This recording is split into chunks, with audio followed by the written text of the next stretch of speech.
क्या आपके यहाँ फ़ोन से भी नंबर लगता है? फ़ोन से नंबर हमने नहीं लगाना बंद पहले जब भीड़ नहीं होती थी तब होता था, पर अब भीड़ होने के कारण से कोई फ़ोन से नंबर नहीं लगता है। वो स्वतः आएगा और नंबर लिखवाएगा।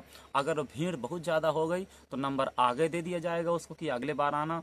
अगर भीड़ नहीं हुई तो तत्काल भी देखा जा सकता है। आपके यहाँ भी दरबार में कितनी भीड़ हो रही है?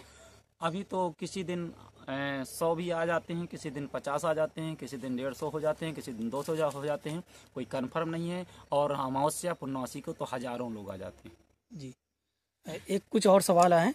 आपके नाम से आगे ऑनलाइन फ्रॉड होने वाला है, मतलब लोग ऑनलाइन के नाम से, जैसे कि हम संत गुरुदास जी बोल रहे हैं, आपकी समस्या है, आप इतना पैसा लगा दीजिए, तो उसके विषय में आप क्या कहना चाहिए? उसके लाने हम ऐसा सिस्टम और ऐसा कुछ चीज़ तैयार करेंगे जिससे ऑनलाइन में कोई दूसरा व्यक्ति फ्रॉड नहीं कर पाएगा। और करने की अगर कोशिश करेगा तो हम लोगों को खबर चलेगी और उसके तहत जो वहाँ से ऑनलाइन के सिस्टम से हमारी टिकट निकालना भी चाहेगा तो उसको भी मालूम चल जाएगा कि ये महाराज जी का है या फ्रॉड आदमी का। जी। एक सब्सक्राइबर कह रहे थे कि आप अन्य दरबार को बदनाम कर रहे हैं। हाँ, लोग इसलिए कह रहे हैं कि अब हमारी तो देखो इसमें गलती नहीं है। अब लोग हर जगह से घूम घूम करके आ रहे हैं। मैं किसी धाम के लिए तो नहीं कह रहा हूँ। अब वो धाम से अब घूम के आ रहे हैं, हम अपने आश्रम पे बैठे हैं, वो अपने से रोने लगते हैं और अपने से वो पर्चा हमको दिखाने लगते हैं। तो जब अपने से पर्चा दिखाएंगे, अपने से रोएंगे और मीडिया वाले यूट्यूब वाले उसको छाप करके डाल देंगे तो हमारी क्या गलती है? अरे सब स्थान चलते हैं, हम सब भगवान के हैं, हमसे कोई मतलब नहीं। हमारे से भला हो जाए तो हम कर देंगे, उनसे हो रहा है तो उनसे करवाएं। जनता इतनी समझदार है, कहाँ जाना है कैसे करना है वो स्वतः निर्णय ले ले। और हम किसी धाम को बदनाम नहीं करना चाहते।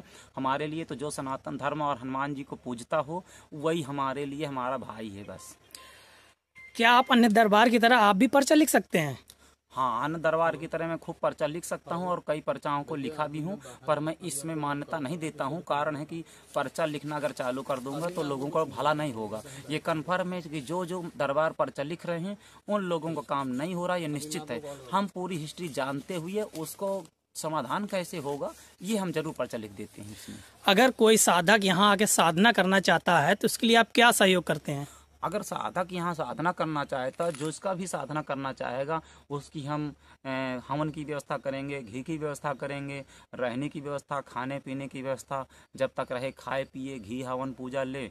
और अगर हमारे पास जो भी साधनाएं होंगी उसके योग्य तो उसको दे करके सिद्ध करवाएंगे, नहीं होगी तो मना कर दिया जाएगा। जी। तो आप दान के विषय में क्या कहना चाहेंगे? क्योंकि लोग, मैं यहाँ जब से आया हूँ देखा हूँ, लोग यहाँ आके दान बिल्कुल नहीं करते हैं, जबकि मैं यहाँ देखा हूँ कि आप यहाँ उनके खाने की व्यवस्था, रहने की व्यवस्था, ये सब आप अपनी जेब से करते हैं।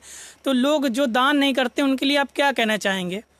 अब देखो, वो आदमी की श्रद्धा है। बड़े बड़े धाम तो बड़े टिकट कटवा के पहले जेब भर लेते हैं और सही खाना पीना भी नहीं देते हैं।